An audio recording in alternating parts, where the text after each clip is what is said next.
The moral stories. नकली डाकू की बेटी। माँ, ये राधिका है, तुम्हारी बहू। राधिका गांव में हॉस्पिटल में नर्स का काम करती है। बस हम दोनों में दोस्ती हो गई और हमने शादी कर ली। राधिका, माँ के पैर छू। अरे चल हट, नालायक। अरे मैंने क्या क्या सपने देखे थे कि तेरी शादी किसी अमीर घर में करूंगी और दहेज में लाखों रुपए लूंगी, और तू गांव की इस मामूली लड़की को मेरी बहू बनाकर ले आया।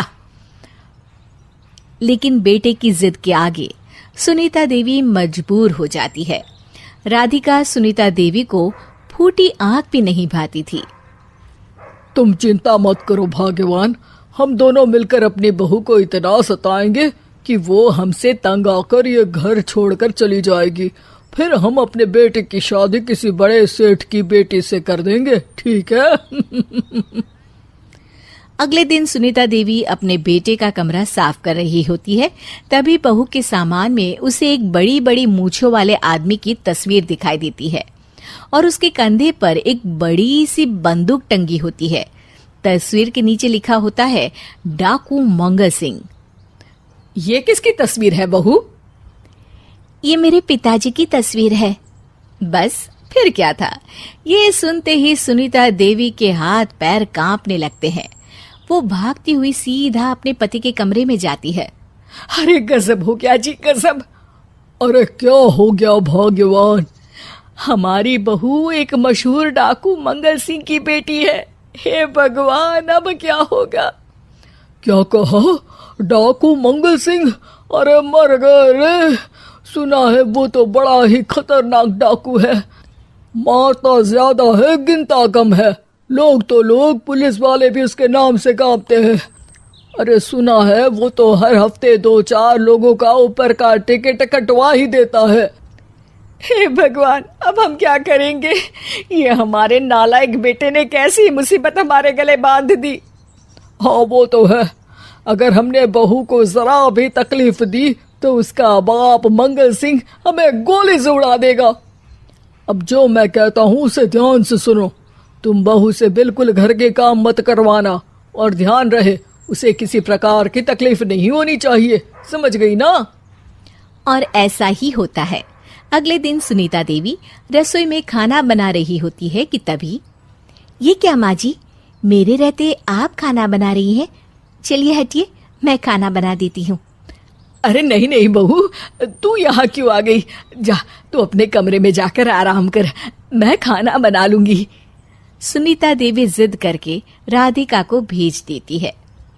फिर एक दिन, अरे फर्श पर कितनी धूल जमी है, माँ जी देखेंगी तो नाराज हो जाएंगी, मैं अभी यहाँ पोछा लगा देती हूँ। राधिका जैसे ही पोछा लगाने लगती है कि तभी उसके ससुर की नजर उस पर पड़ती है।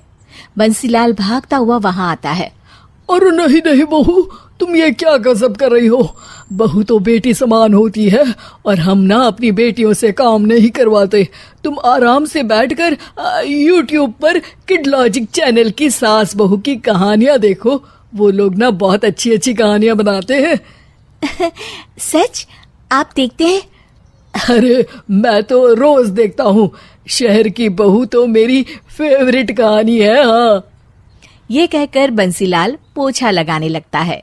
इस तरह राधिका के सास ससुर सारा दिन उसकी खुशामद में लगे रहते हैं और उसे किसी महारानी की तरह रखते थे।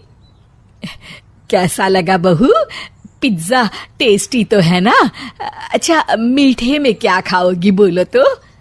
माँ जी, मुझे तो काजू कतली बहुत पसंद है, और उसके बाद एक गिलास लस्सी मिल जाए तो मजा आ जाएगा।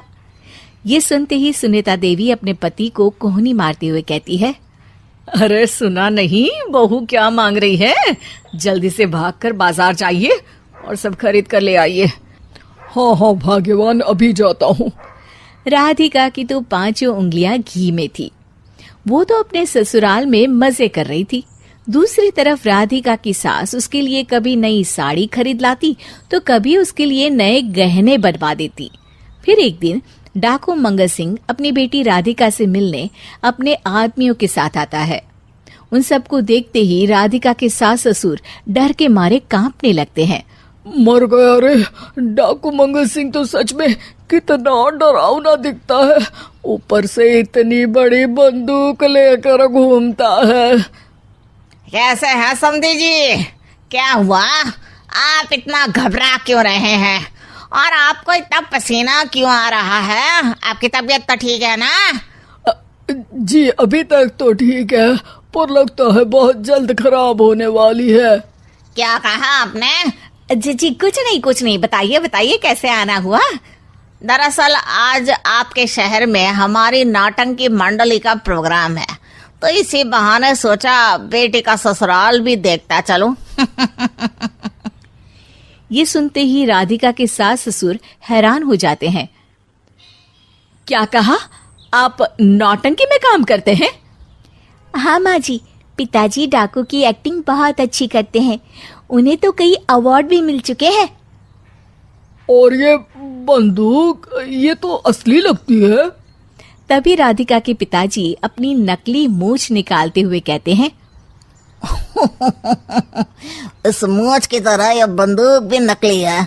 ये तो छर्रे वाली बंदूक है, इससे तो मैंने आज तक चिड़िया भी नहीं मारी।